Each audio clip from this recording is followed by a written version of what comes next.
Alma Adamson van die Suid-Kaap Forum. Ek staan hier buite Riversdal, ongeveer 20 km buite Riversdal op die plaas vorentoe.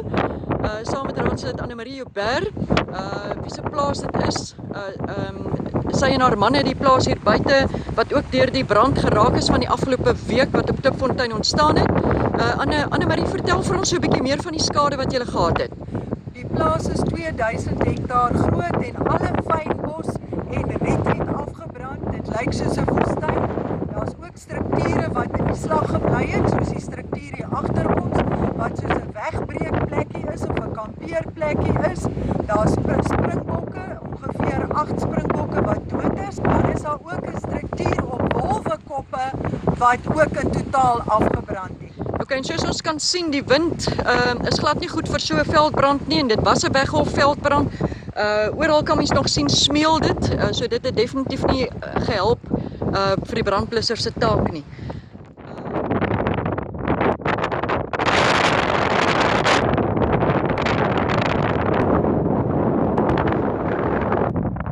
Soos jy kan sien, is dit wat oorgebly het. Die bokke het nêrens gehad om heen te hardloop nie, want die vuur was verskriklik erg geweest en die wind was 30 tot 35 km/h. Hier staan ons nou by die perdestalle wat ook 'n grasdak gehad het en afgebrand het. Gelukkig was daar geen perde in die stalle of enige ander materiaal gestoor nie.